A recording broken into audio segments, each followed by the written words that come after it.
I do not want to meet a malevolent lemur. That sounds scary. Welcome to Witch Hunt and happy Halloween. I'm Josh Hutchinson. And I'm Sarah Jack-o'-lantern. Thank you for joining us today for a Halloween discussion. Many traceable cultural and religious influences have shaped the holiday we know and love today. Though Halloween stems largely from the marriage of the Christian celebration of All Hallows' Eve and the Celtic celebration of Samhain, the holiday also contains Roman and English elements and bears some relation to the Mexican Day of the Dead. In this episode, we'll talk about the ancient Roman holidays of Pomonalia, Vertumnalia, Parentalia, and Lemuria, Celtic Samhain, Roman Catholic Hallowtide, English Guy Fawkes Night, and Mexico's El Dia de los Muertos. If it has anything to do with Halloween, we're covering it. Come with us as we explore how Halloween came to be what it is today and how it has influenced popular culture. And of course, it wouldn't be Witch Hunt Podcast without a discussion of witches, the devil, and other spooky Halloween fare. Finally, let's visit Salem and learn how it has become the prime destination for American Halloween celebrations.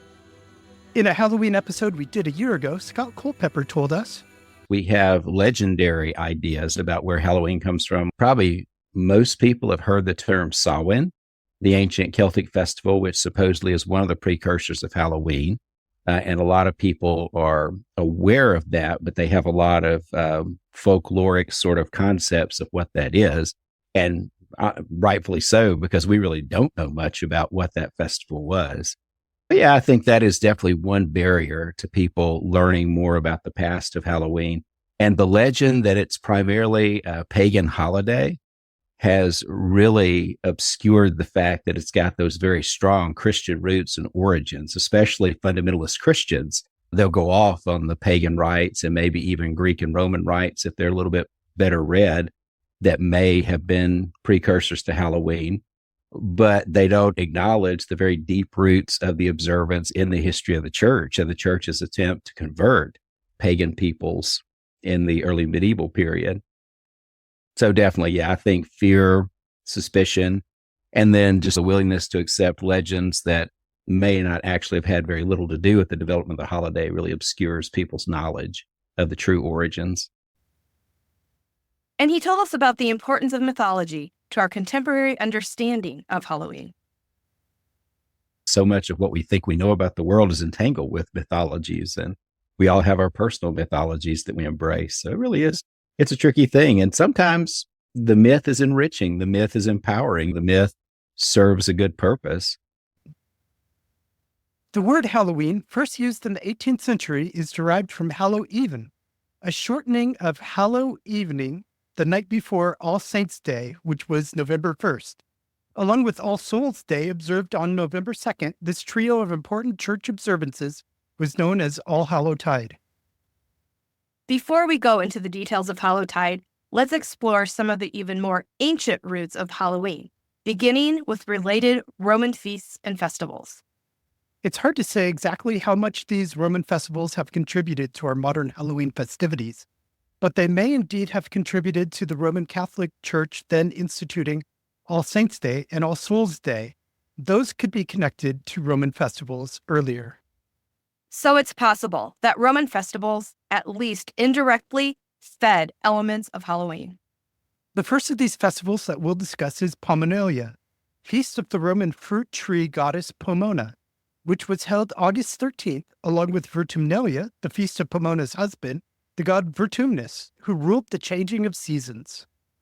The titular Sean and Carrie McCabe from Ain't It Scary with Sean and Carrie podcast gave us some background information about this feast. Everyone had different traditions going on, but the Romans, it's interesting because so many cultures had this sort of festival, the mark of the end of the harvest and the beginning of the cold seasons, because seasons don't really change. They change every year, but they don't vary wildly. They're like, okay, next is when it gets dark and cold, and then it'll get warm and sunny again. So those were things that people would have celebrated since the beginning of time, because that was another common thing that we all had. We all experienced when it got cold, and then we all experienced when it got warm again. So the Romans had their own festival. The days obviously a little wibbly wobbly because the calendar is a newer thing than a lot of these traditions. But this would be the end of the harvest season for the Romans, and this would celebrate the goddess Pomona. And this was the deity of the orchards and the harvest. And so they would have to pay tribute to her because you want the harvest to be good again next year. So you want her to be happy with you. So you would have feasts of plenty, and that would be apples, nuts, and grapes and orchard fruits, because orchards were a big thing in Rome and, in that area. And so you'd have this big feast and then put everything away for winter. And those were the kinds of things that they would dry or try to preserve for the harder seasons. In addition to the Feast of Pomona, the Roman festival Parentalia may also have contributed to Halloween.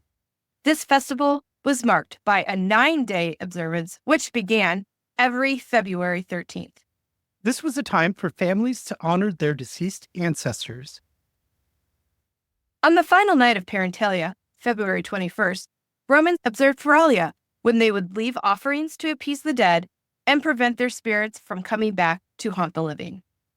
Another Roman feast appeasing the spirits of the dead was Lemuria, which was held every May. According to Ovid, Lemuria goes back to the earliest days of Rome, when Romulus observed Brumaria to appease the spirit of his brother Remus, who had been murdered. On Lemuria, it was believed that lemures and larvae, two forms of malevolent spirits, visited the homes of the living. I do not want to meet a malevolent lemur. That sounds scary. Or malevolent larva spirit. Romans lured these spirits out of their homes with incantations and offerings of black beans. That always gets me to go. The offering of black beans. Just leave a trail and I'll follow it anywhere. Lemuria is cited by some as a precursor to All Souls' Day, when many Christians remember the dead and pray for their souls. Lemuria is also believed to have been observed by some Christians from the 4th century as a day when Christian martyrs were remembered. The holiday was later used by Pope Boniface IV to reconsecrate the Pantheon of Rome to the Blessed Virgin and all the martyrs. The feast celebrating this Dedicatio Sanctae Mariae ad Martyres was observed May 13th. How the feast was moved to November 1st is a matter of debate. Some say the Celts observed All Saints' Day on November 1st because it coincided with Samhain, the Celtic New Year, which we'll cover shortly. Others believe the Germans changed the date. Whoever it was that first began observing the feast on November 1st, that new date was fixed in place in 835 by Holy Roman Emperor Louis the Pious, with the assent of Pope Gregory IV and the Roman Catholic bishops. When All Souls' Day was added to the church calendar on November 2nd in the 10th century, a 3-day All Hallowtide festival was created, incorporating All Hallows' Eve, All Hallows, or All Saints' Day, and All Souls' Day. These were days for Christians who prayed for the dead, and they remain so in some branches of the Christian faith today. An annual vigil mass is held on All Hallows' Eve. Then on All Hallows' Day, participants honor departed saints and martyrs, especially those who have not been canonized and do not have their own feast days. On All Souls' Day, the faithful pray for the souls of all departed Christians, especially their family and friends who may be in purgatory. These days, many Christians combine All Saints and All Souls' Days. However, from 1430 to 1955, the Roman Catholic Church observed a full 8 days of All Hallowtide. Scott Culpepper had the following to say about All Hallows. It's very interesting. You've got these different observances that mark not only the transition of the seasons, but also there arises this belief that that period is a very liminal time because you've got that transition from greater light to greater darkness. And part of that liminality is the idea that the barrier between the living and the dead becomes more permeable. There were Roman festivals that were practiced around May 13th that sort of venerated the dead, those who had gone before, and even posited the idea that the dead might be in contact that night. Samhain seems to have had an element of that as well.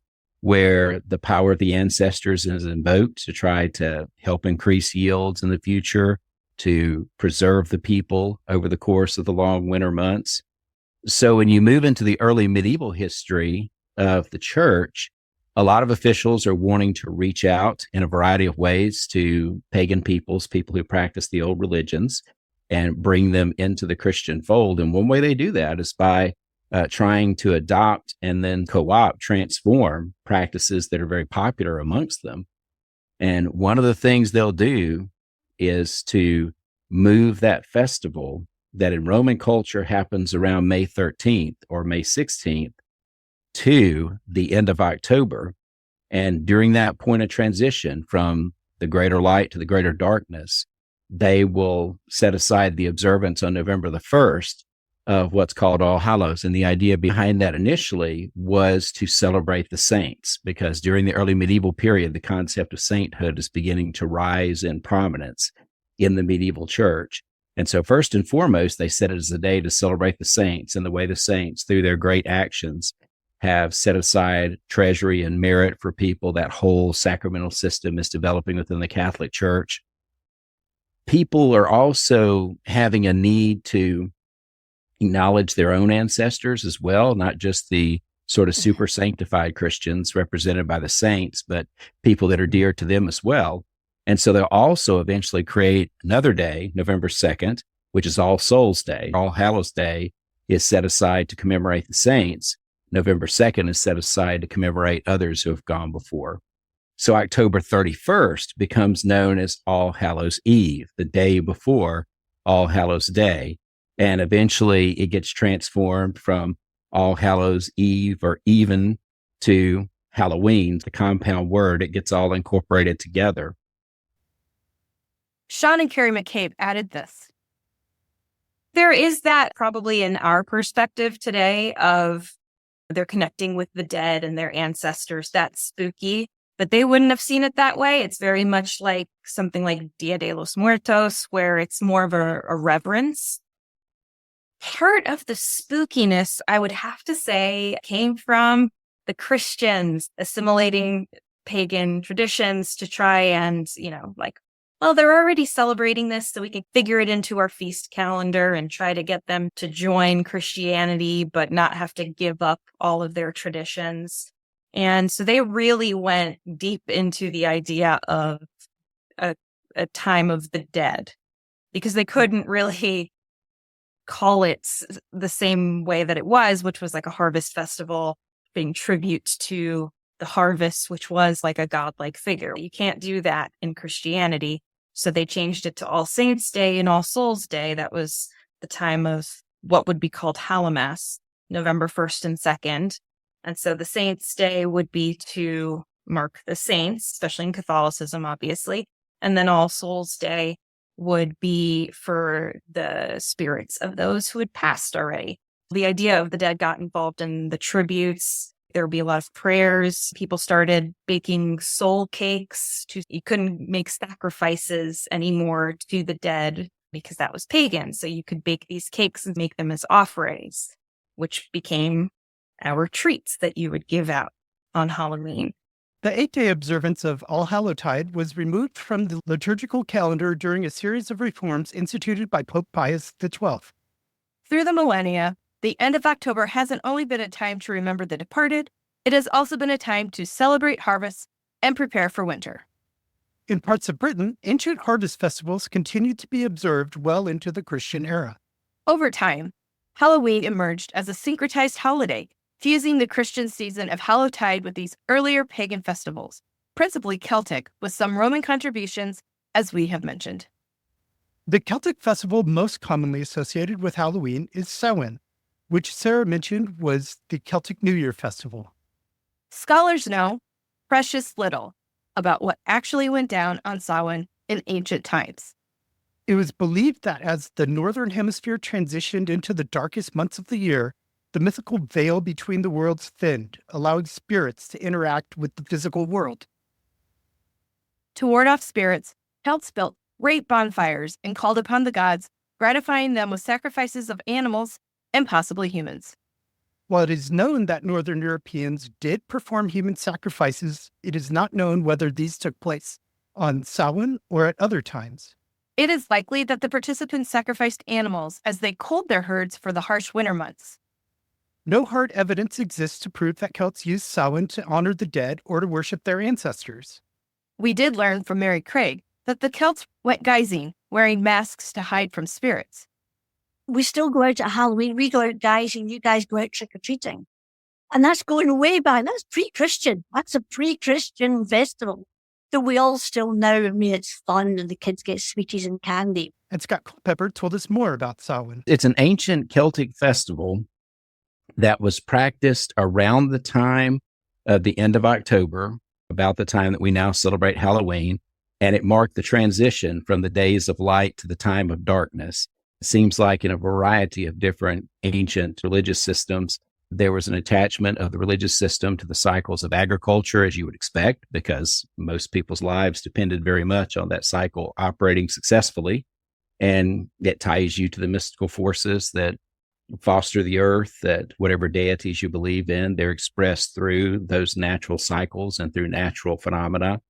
And so the idea was you're getting to the end of the cycle of growth. You're entering the time of harvest when things need to be as perfect as possible for you to have a good crop to last through the winter.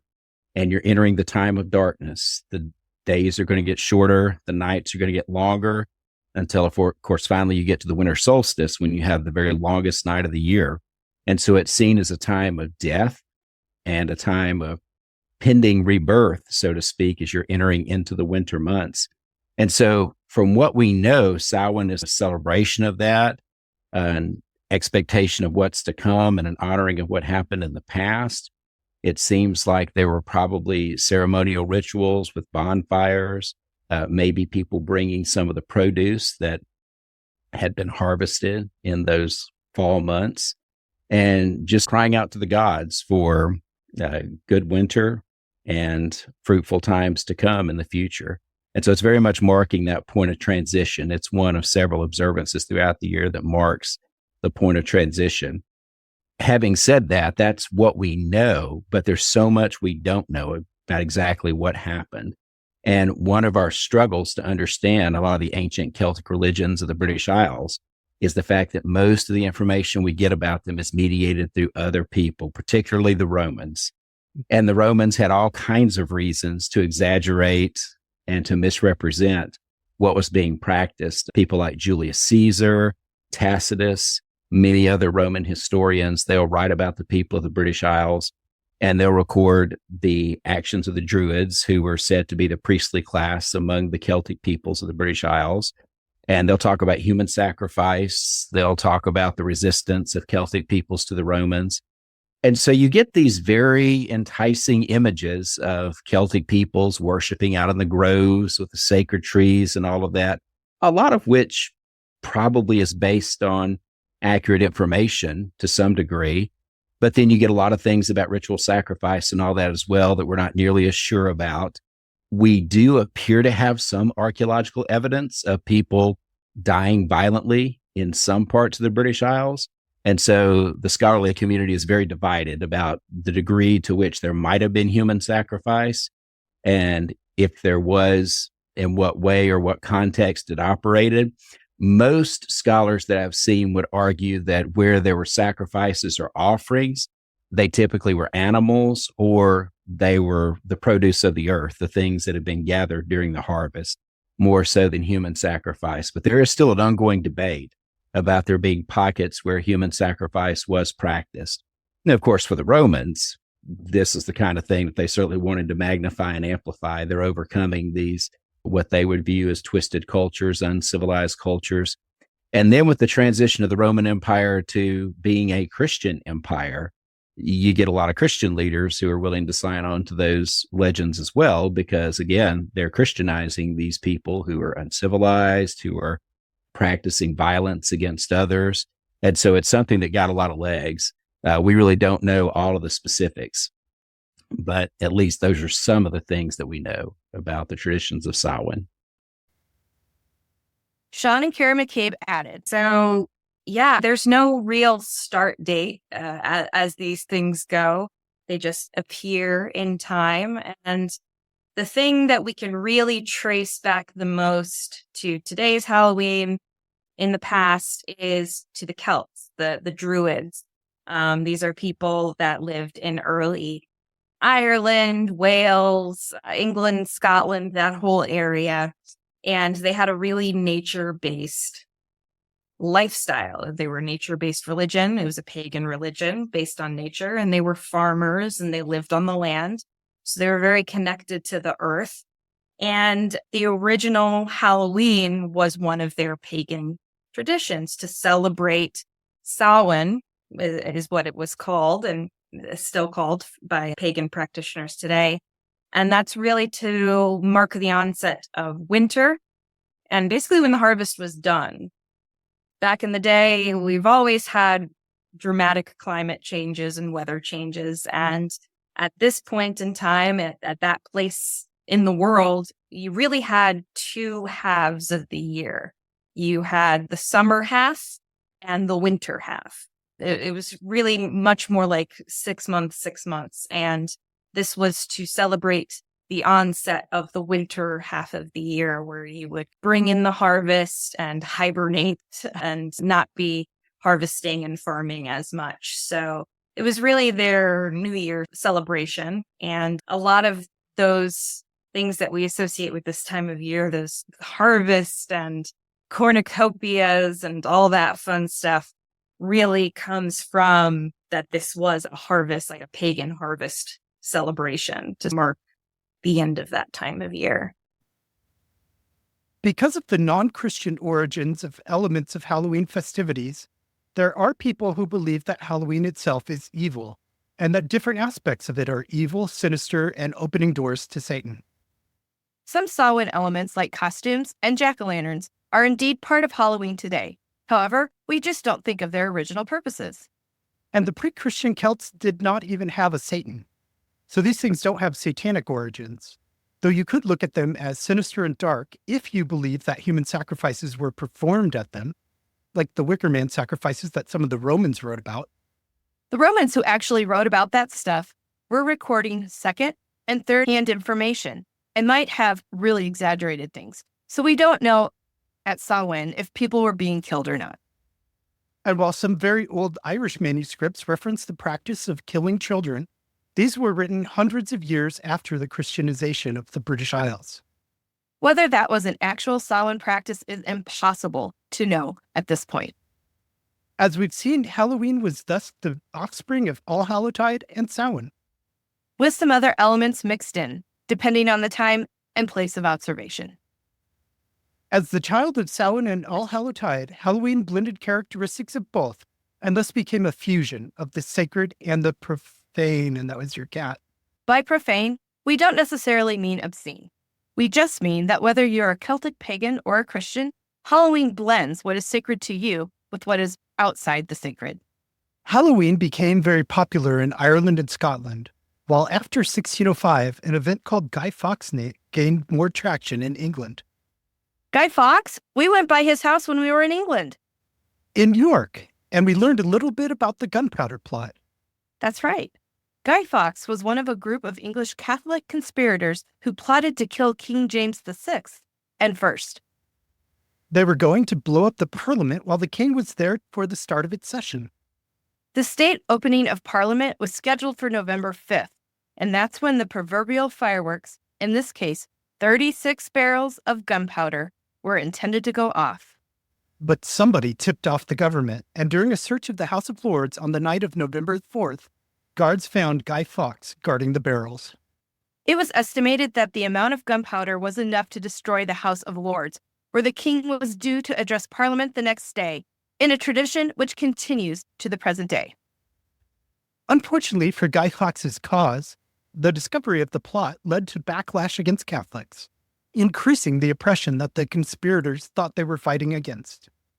The Parliament found the defeat of this conspiracy to be so worth celebrating that in January 1606, it passed an act mandating annual observances in the Church of England. And required all people to go to church for this new annual service. The law stayed on the books until 1859. In addition to the mandatory Gunpowder Treason Day church service, individuals and communities celebrated Guy Fawkes Night with bells, bonfires, and fireworks. Guy Fawkes, and sometimes other reviled individuals, were frequently burned in effigy during these events. Early English settlers of the North American colonies brought Guy Fawkes Night over with them. And Irish and Scottish immigrants brought Halloween superstitions to the United States and Canada. Scott Culpepper told us, It comes pretty early in the sense, and to kind of preface that, it would be important to talk about where it stood in the British Isles, especially, but in other parts of Europe too, about the time that the American colonies began to come together. The Reformation had really affected people's concept in the British Isles of Halloween and how its origins played into current politics and culture. You'd had the reform movements, the Protestant Reformation. You'd had the answering Catholic reform movements within the Catholic Church. In the British Isles, especially, Halloween is suspect because of its Catholic associations, which is interesting. Now it's suspect because of its supposed supernatural or demonic associations. At the time, it was suspect because they rightly saw it as a very Catholic sort of observance. And of course, Protestants reject the idea of purgatory. And so the entire premise of this in many ways, and also they reject saints. So the whole premise of this cycle of days is a problem for them. And so they very actively campaigned against it. Protestantism, as it comes to the fore in England, is somewhat puzzled about how to deal with it under Henry VIII.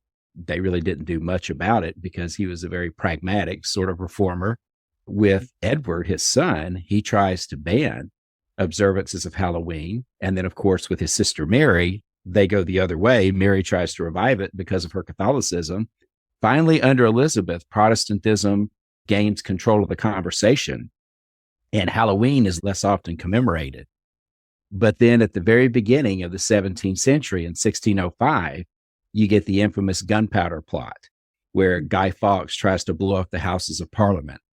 And immediately after that, the year after Guy Fawkes is executed for that crime, you get the birth of Guy Fawkes Day. And so during the 17th century, a lot of the things we associate with Halloween, they're being practiced as part of Guy Fawkes Day observances. And it's an interesting patchwork quilt where you see Guy Fawkes being magnified, the Guy Fawkes Day celebration in some parts of the British Isles. And in those pockets where Catholicism is stronger, you see still Halloween, or at least those sort of pre-Halloween observances still practiced. And it's interesting because a lot of the customs are the same for both. They'll have their cake and eat it too, so to speak. For instance, one thing that's practiced in the Catholic tradition at the time of Halloween is that poor people would go to the homes of people who are a little bit more affluent, and they would ask for offerings to pray for the souls of those who had gone before, those who are in purgatory. So if you're a poor person, you go to a family and say, if you give me something, I will give prayers throughout the rest of the year for your family members who have gone on. Of course, Protestants are not open to that theology, but it becomes a way still of gathering alms. And so here you see the incipient origins of the idea of trick or treat, the idea of people coming for candy. So I go into all that as background just to say that it was in a very interesting place in the British Isles. And so when colonists first came to America, they brought that with them. If you had more Protestant immigrants, they're going to tend to commemorate Guy Fawkes Day more in that Protestant tradition. If you're a Scotch-Irish immigrant, you're from the Highlands or whatever, and you're more Catholic in your orientation, you'll probably practice some of those older versions of Halloween folklore, Halloween observances. But it's interesting because some of the customs were the same all around. Looks like it really begins to get a lot of attention from people like Longfellow and Hawthorne in the 19th century. Robert Burns had been writing about it in his Scottish poetry in the late 18th century. It's being practiced. It's part of the custom. Probably about the mid to late 19th century is when it really starts to get traction in American culture. I've heard some people refer to the Civil War and say that the large number of dead coming out of the Civil War may have given an impetus to this obsession with the dead, with commemorating the dead, with the idea of the veil between this world and the next. As that's also the time when spiritualism is really popular in American culture, probably in part because of all the deaths that were suffered during the Civil War and people's desire to get in touch with their loved ones. So that seems to be the moment when it becomes more popular, although it's a very different sort of celebration then than it's ultimately going to become. In colonial days, Halloween and Guy Fawkes Night, where they were observed, were in competition with each other. The Puritans in New England did not care for either. But evidence of punishment for bonfire lighting and other holiday activity is evidence that these festivals were observed by some colonists, even in New England. After the American Revolution, Halloween beat out Guy Fawkes Night to become North America's #1 night for bonfires and pranks. Guy Fawkes Night, closely associated with the English monarchy, went out of style over time, though it lingered into the 19th century in parts of the former colonies. George Washington himself forbade his troops from celebrating Guy Fawkes Day, particularly from burning an effigy of the Pope, which he worried would offend the people of Canada, whom he hoped would join the Patriot cause. Sadly, there's no portrait of Washington in Halloween costume. And no record that he ever bobbed for apples with his wooden teeth or handed out gifts to trick-or-treaters.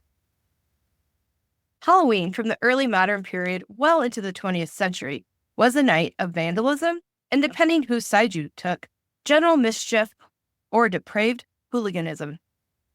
If you think toilet papering and egg throwing are destructive, you should have seen Halloween in the late 19th and early 20th centuries. Scott Culpepper told us this about Halloween in the 19th and 20th centuries. There was this tradition of the lords of misrule in the early modern period where people would also play pranks. It was a time a lot like some of the other festivals too, like Carnival, where you had this inversion of the social structure where people could pretend to be something else. And you would have people put on masks and basically pretend to be something other than they were. They could dress like a lord or a lady. And sometimes people would engage in pranks that were quite cruel. They would damage property. There were instances in the early modern period where people challenged each other to go and to mock a witch as a way of essentially trying to control malevolent powers in the area. So some poor woman is going to be beset by people accusing her of being a witch. And a lot of those sort of customs continue, probably carried by Irish and Scottish immigrants into the late 19th century. You get a lot of pranks during Halloween, and it begins to get out of hand. So much so that by the time of the Great Depression, there are people who are concerned that there's too much vandalism, too much rowdiness.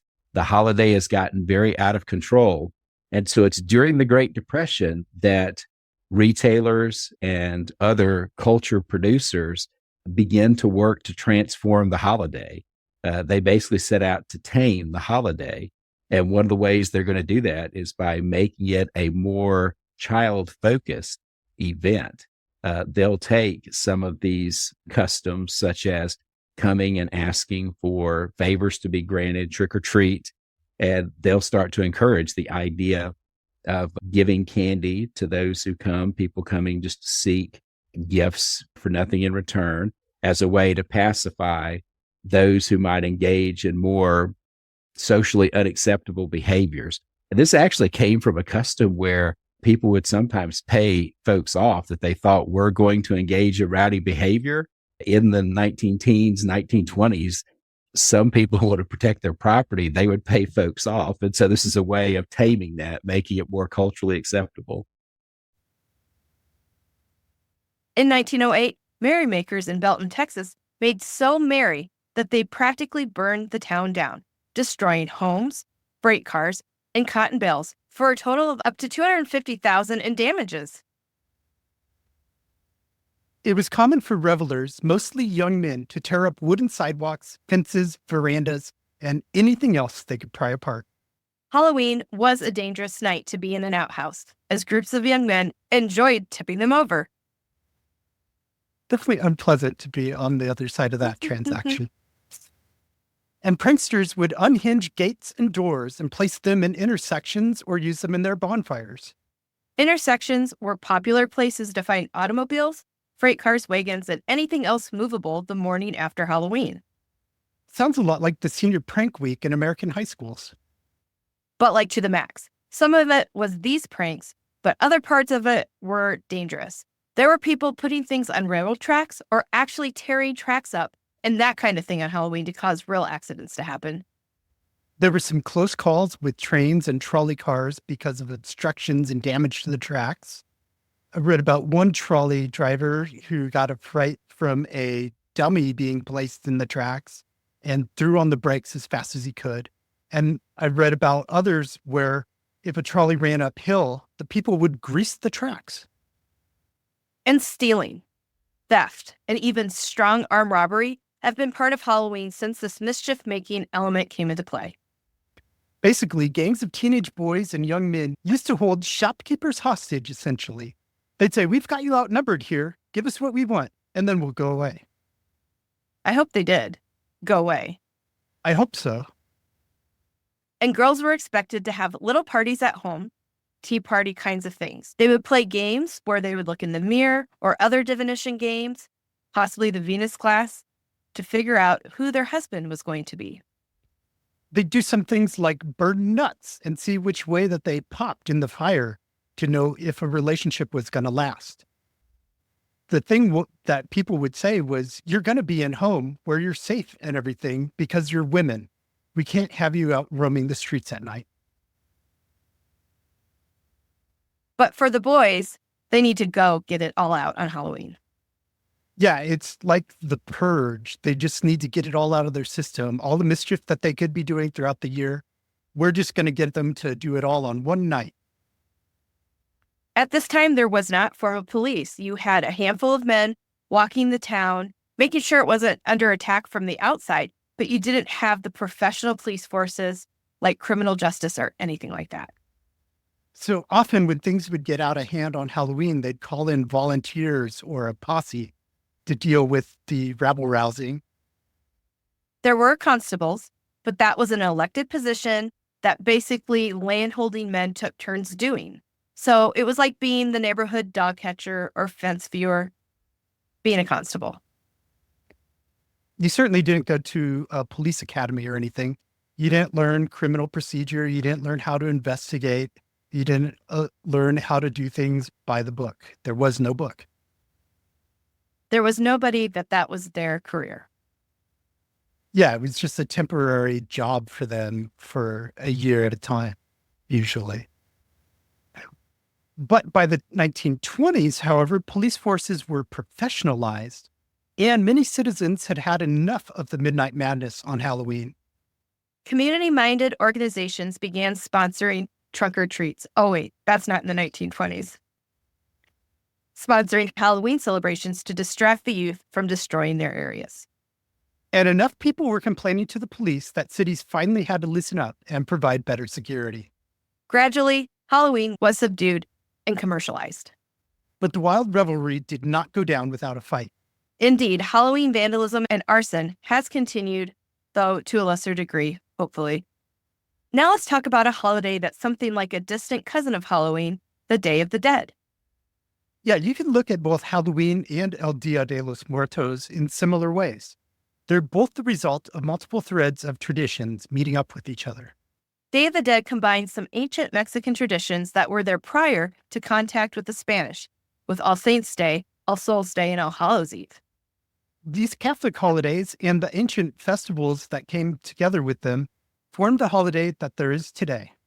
And Halloween's the same situation because it's also from All Hallowtide, those same 3 holy days in reverence to the dead, and Samhain, the Celtic festival.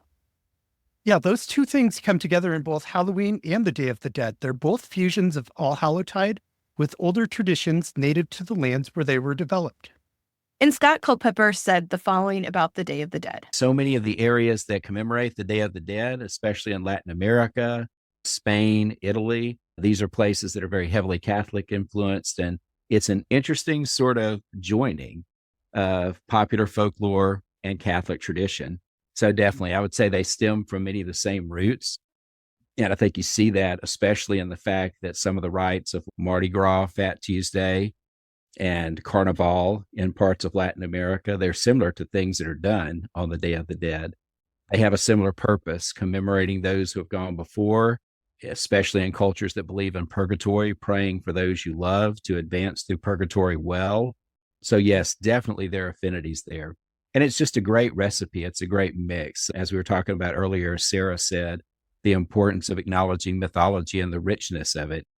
We try to draw these hard barriers, these hard lines, especially in a lot of contemporary cultures. And the reality is it's all a big soup flowing together. It's the Christian traditions, it's the pagan traditions. Once all of that arrives in North and South America, it's the traditions of the native peoples there as well. Another type of holiday people don't always associate with Halloween is the harvest festival, such as Thanksgiving. Indeed, many harvest festivals and fairs still happen around Halloween today. The kind of concurrent development of Thanksgiving, as well as Halloween, differentiated the two over time. Halloween before was really a very harvest-centered occasion. And then Americans decided that, well, Thanksgiving's going to be our major harvest festival in the United States.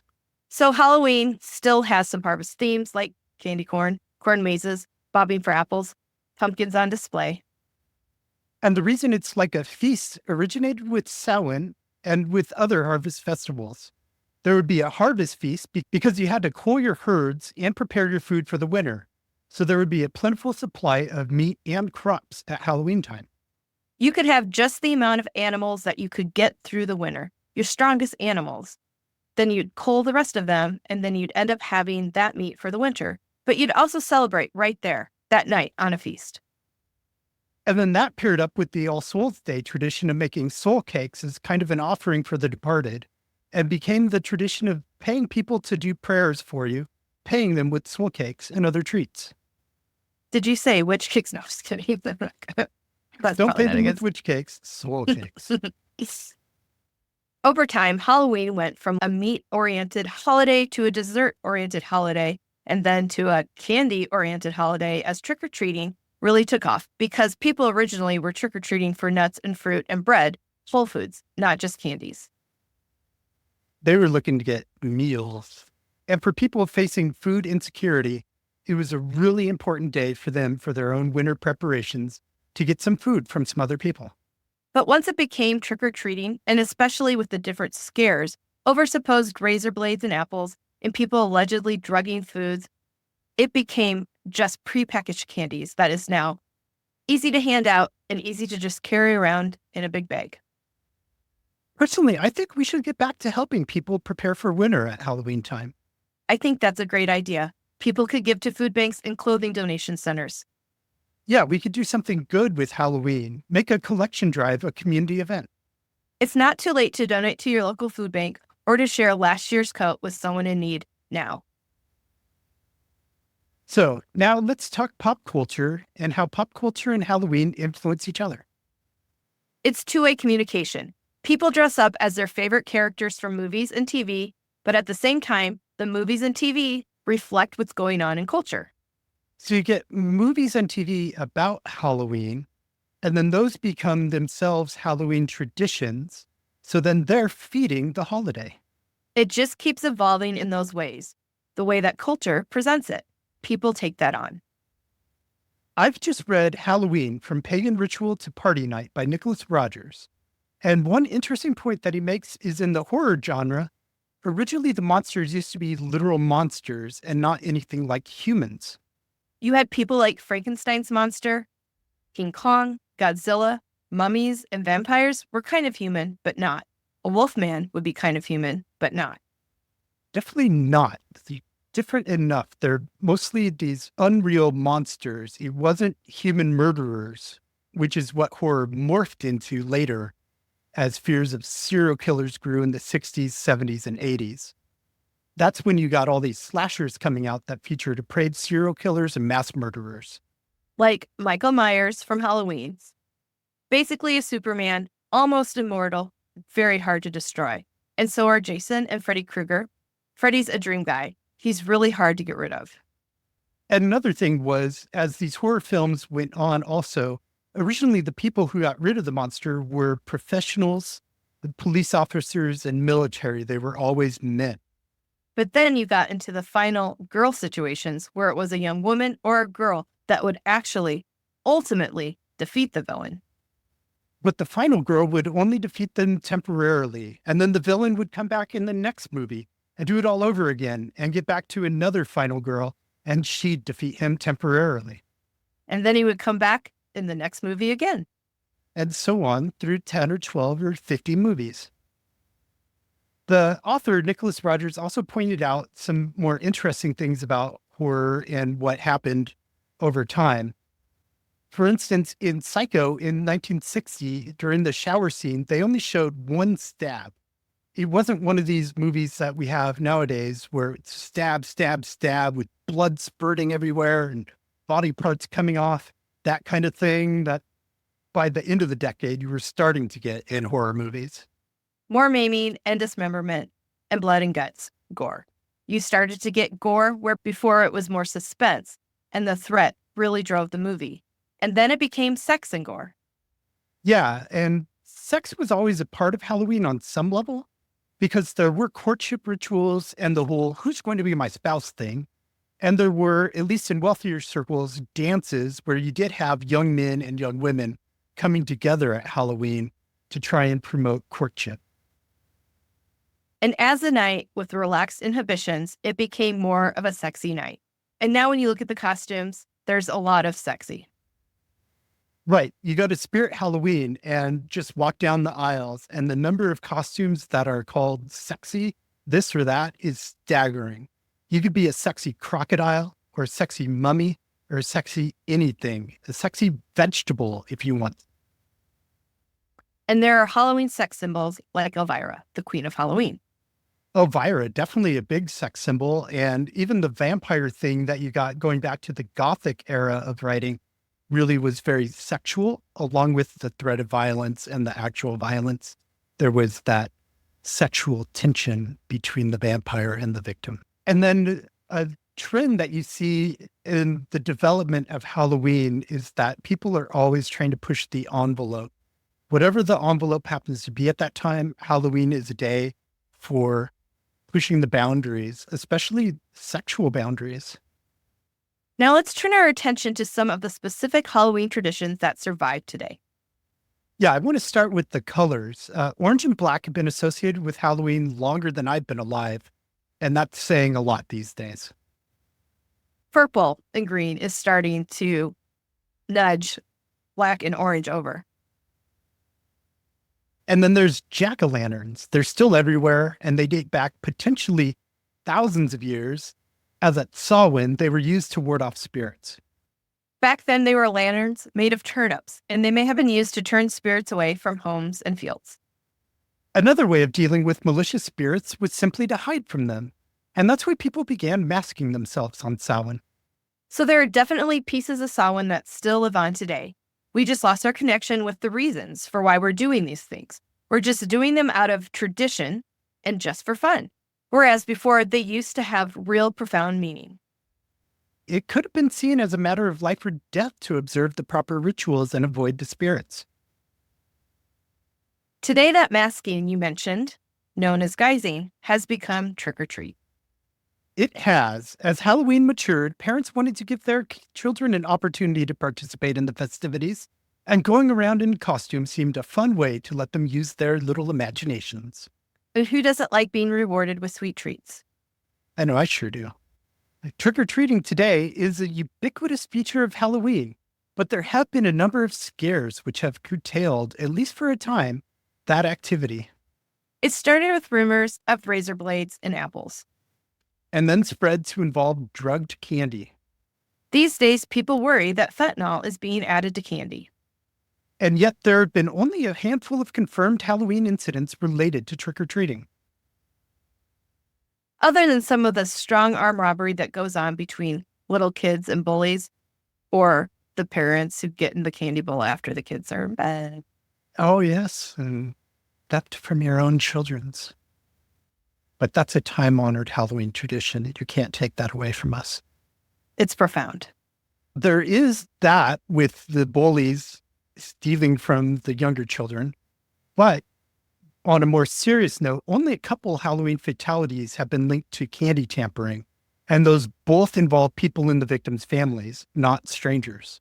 Though stranger danger continues to be a common fear, which is why parents tend to accompany their children or follow in their cars. And a big reason behind the surge in trunk-or-treating today. Personally, I hope trick-or-treating never dies. I love to be visited by all the costumes.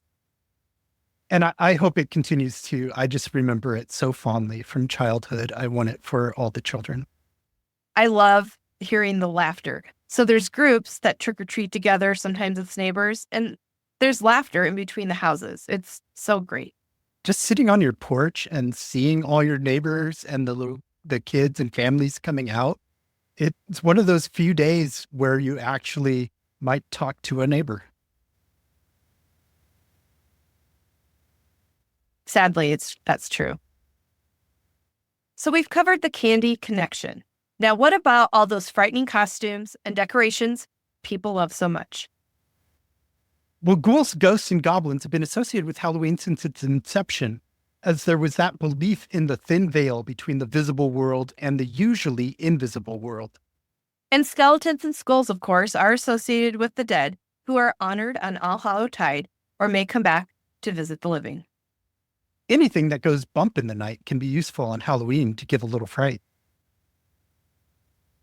That sounds like an awesome rhyme from one of those 50s Halloween planner books. That's great. But some of those things that go bump are newer creations from the pop culture we spoke of earlier. Some of those things, like bats and black cats, didn't appear at Halloween until the 19th century, when Gothic authors wrote about vampires turning into bats and black cats turning their humans into murderers. And black cats have really been maligned as this possible source of bad luck. But every black cat that I've ever met has been pleasant and brought good things. So be nice to black cats today and every day.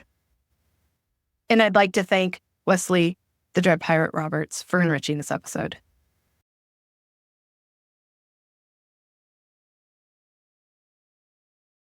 Do not be mean to the black cats.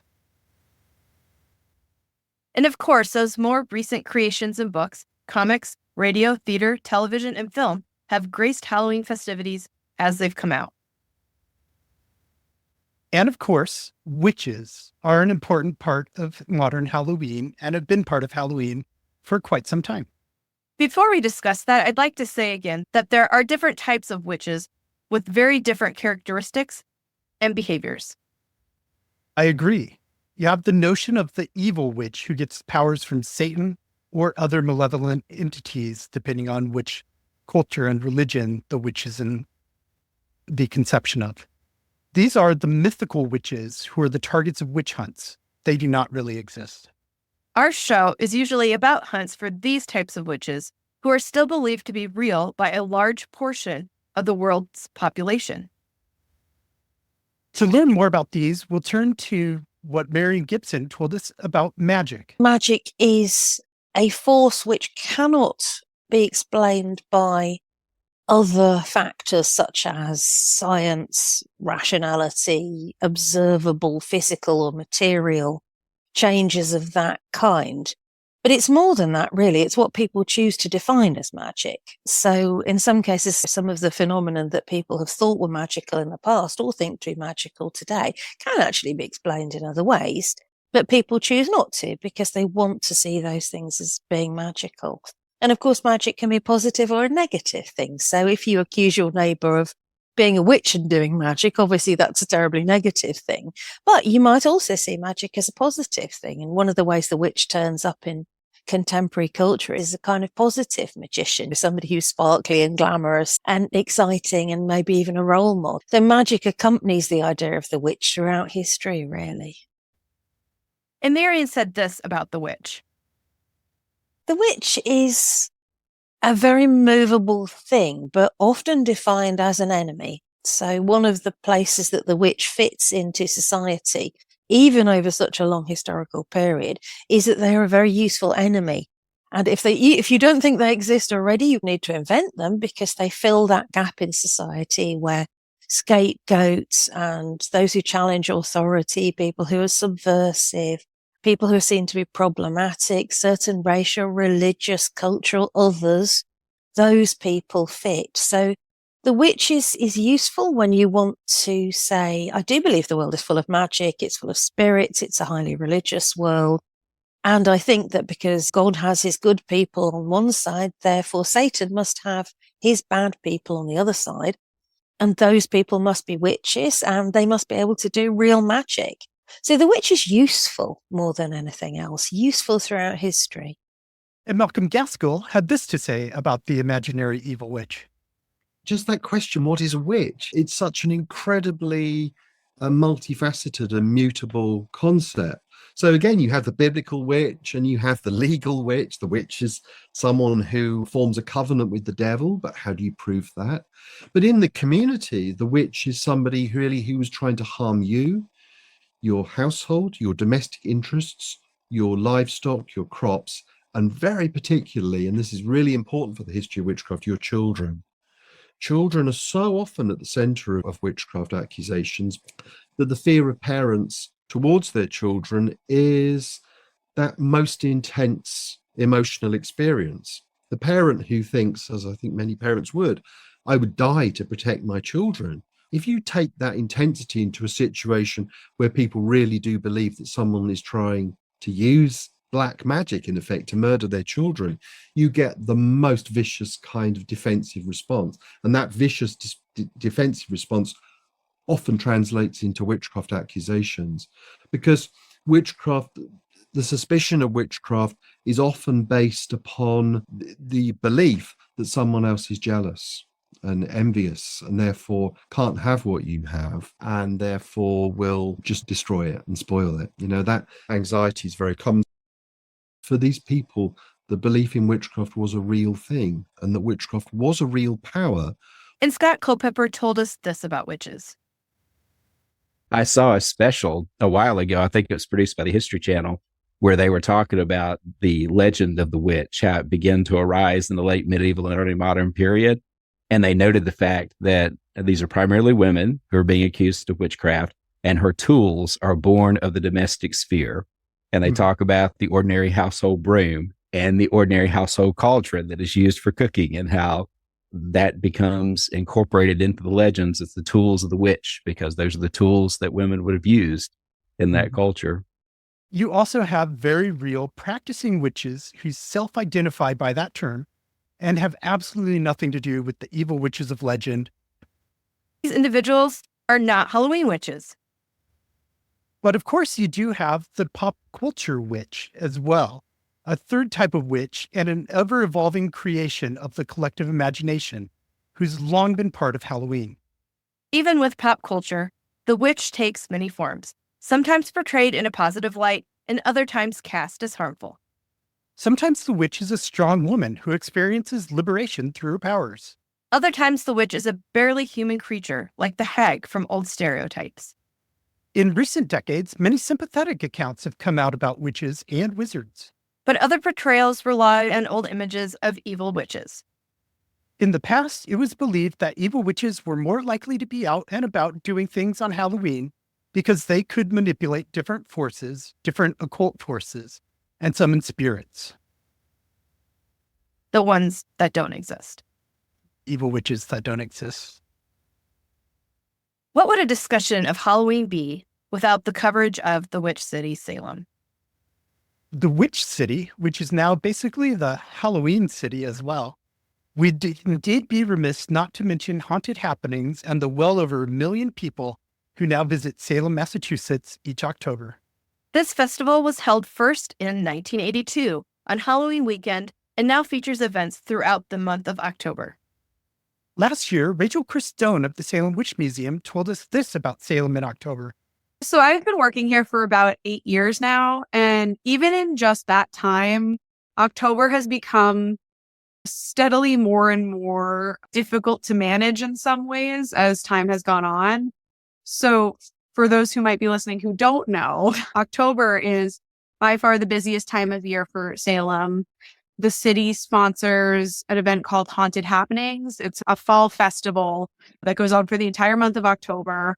And it was actually envisioned as, it was created as a one weekend event in 1982. It was just supposed to be 2 days, and nobody could have foreseen how popular this festival would become. There's all kinds of things happening throughout the city throughout that time. The different businesses do special events and things like that. There's tours, there's concerts. It's a really fun time to be here, but Salem is actually quite a small city. We were never meant to be hosting a festival that's this popular. So even in the past few years, since the pandemic last year, we had the busiest year on record. We had over 1 million people come in the month of October, which was just unbelievably crazy, to a point where the city's infrastructure simply can't handle it. Restrooms were breaking all over the city, like the plumbing of Salem couldn't physically handle it. It's a testament to how much people love Halloween and the popularity of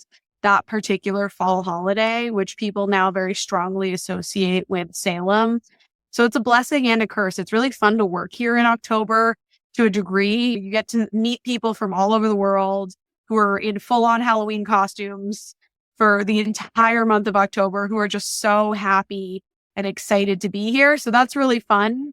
But at the same time, it's also very demanding, and people tend to get a little frustrated trying to get in and out of Salem and are maybe not so nice to the service workers while they're here. So this is a friendly reminder to always be nice to service workers wherever you go, because it's people just trying their best to make your visit fun. So it's good and it's stressful. And it's also what allows Salem to thrive as a community, because the revenue that's generated in October is what keeps the city going throughout the winter.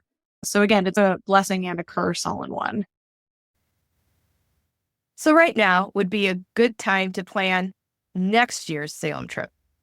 Yeah, you definitely want to plan that at least a few months in advance, if not give it the whole year. Salem has a permanent population of 45,000 and expects 1.2 million people in the 31 days of October in 2024. That's an average of nearly 40,000 extra people every single day, almost double the normal population. So expect crowds and don't plan to drive in Salem, as very little parking is available. Just get there, check into your hotel, relax, enjoy the festivities at a leisurely place. And please stay off the tombstones in Charter Street Cemetery. They're not props. They're for real people who have real kin today. Everywhere, not just in Salem, Halloween continues to evolve, and many details will, no doubt, change this century. But Halloween has survived hundreds of years, perhaps thousands if you count from the dawn of Samhain. And Halloween will no doubt continue to flourish beyond our lifetimes. The holiday has been spreading beyond North America, making a comeback in Britain and taking off in other lands. And in today's world, international cultural exchanges between Halloween, the Day of the Dead, and other celebrations will continue to occur. So who knows what Halloween will look like in another 20 years, or 50, or 100. Halloween has cemented its place in Canadian and American culture as a holiday when the usual rules are thrown out the window and mostly in pursuit of fun. As a night when celebrants can let their hair down, its appeal runs deep.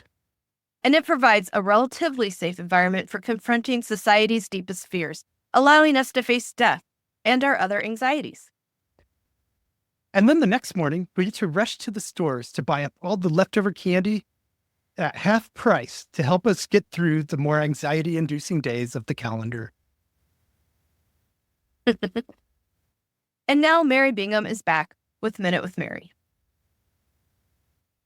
Witches and goblins and ghosts, oh my. When I was a kid, I loved everything spooky in the month of October. I would rest on my bed and read about witches flying on their broomsticks through the air with the bats flying with them and guiding them across the night sky. I read ghost stories that happened in New England and even visited the scariest cemetery near where I live in the area of Hollis, New Hampshire. Those scary stories were strangely magical to me. Heck, one year, I dressed up as a witch, And the 2-hour makeup and costume session was ghoul enough to cause me to be unrecognizable to both family and friends. Picture it. I look like Alice Cooper with a tall black hat in a black dress. Today, I still love Halloween. I love the decorations both outside the homes and inside. And I'm reminded of my favorite season that soon follows, Christmas. And as a descendant of 3 hanged in Salem, I know that Halloween has zero to do with the circumstances of those accused, convicted, and hanged. Thank you. Thank you, Mary. Now Sarah has in Witch Hunts news. And Witch Hunts news. We've just discussed the different meanings of the word witch and how sometimes fantasy witches are used for fun and entertainment. But there is absolutely nothing fun or entertaining about real-life witchcraft accusations. Natural disasters happen. Illness strikes. Hard times come. Humans make poor choices, act with malice, or harm others through negligence. These are all part of the human experience. They should prompt us to support one another and address real causes, not make witchcraft accusations. Let's work together to reject witchcraft accusations as explanations for misfortunes or human wrongdoing. Accept that destructive behavior is part of human nature, requiring understanding and intervention rather than demonization. Protect vulnerable community members from divisive suspicion. Promote understanding and accountability. Address problems through dialogue and proven solutions. Stand against the persecution of innocent people. We've all experienced moments when imagination overtakes reality, whether late at night when concerns grow larger than life, or when rumors start to reshape our views of situations and people. That's not weakness, it's human. We can recognize these moments and have the courage to admit when fear has clouded our judgment. Thank you, Sarah. You're welcome. And thank you for joining us for this Halloween edition of Witch Hunt. Join us again next week. Have a great Halloween and beautiful time trick-or-treating.